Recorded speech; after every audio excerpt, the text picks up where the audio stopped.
जब भारत आजादी की लड़ाई लड़ रहा था, तब दो महान व्यक्तित्व अपने अपने मोर्चों पर सक्रिय थे। एक थे महात्मा गांधी, जो भारतीय राष्ट्रीय कांग्रेस के नेता और अहिंसा के प्रतीक, और दूसरी ओर थे डॉक्टर भीमराव अम्बेडकर, जिनका संघर्ष उन करोड़ों दलितों के लिए था जिन्हें सदियों से जातिवाद की चक्की में पीसा गया था।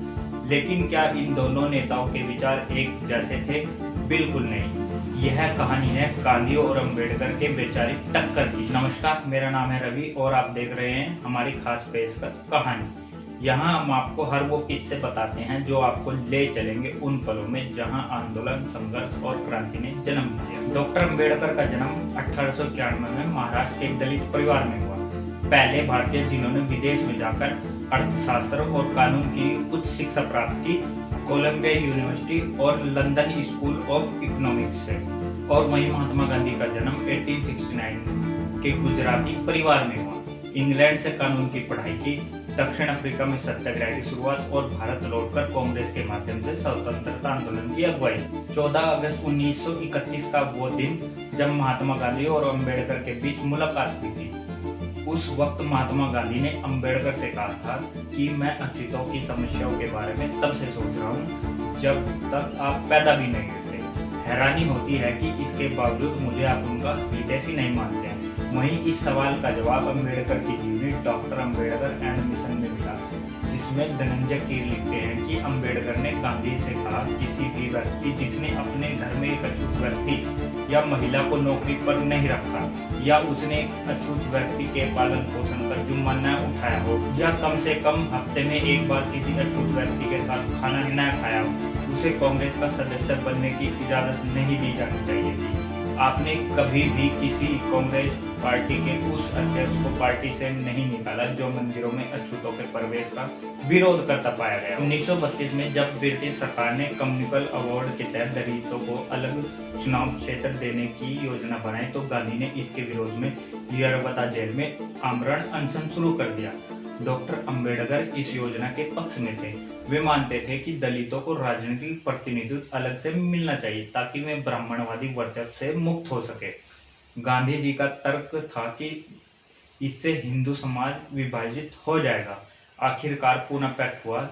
दलितों को अलग चुनाव क्षेत्र नहीं मिला, लेकिन सुरक्षित सीटें तय की गई। डॉक्टर अंबेडकर ने कहा, it was a political compromise under duress, यानी यह जबरदस्ती में हुआ समझौता था। अंबेडकर ने जाति के पूर्ण उन्मूलन का आह्वान किया और जाति उत्पीड़न को वैध बनाने के लिए मनुस्मृति जैसे हिंदू ग्रंथों की कड़ी आलोचना की। उनकी किताब जाति का विनाश में उन्होंने हिंदू सामाजिक व्यवस्था को भयावह का वास्तविक कक्ष बताया। वहीं गांधी ने जाति व्यवस्था के कारण होने वाली सामाजिक हानि को स्वीकार किया, लेकिन मनुस्मृति को पूरी तरह से अस्वीकार नहीं किया, क्योंकि वे जाति व्यवस्था को सच्चे हिंदू का विरूपण मानते थे तथा मनुस्मृति को मूल्यवान और दृष्टिपूर्ण दोनों पहलुओं वाला ग्रंथ मानते। गांधी ने अस्पृश्यता का विरोध किया और शुरू में सुधारित वर्ण व्यवस्था का समर्थन किया। उन्होंने दलितों के लिए हरिजन शब्द गढ़ा, जिसे अंबेडकर ने संरक्षणवादी कहकर खारिज कर दिया। डॉक्टर अंबेडकर ने हिंदू धर्म को स्वाभाविक रूप से भेदभावपूर्ण माना और स्वतंत्रता, समानता और बंधुत्व की वकालत करते हुए 1956 में बौद्ध धर्म अपना लिया।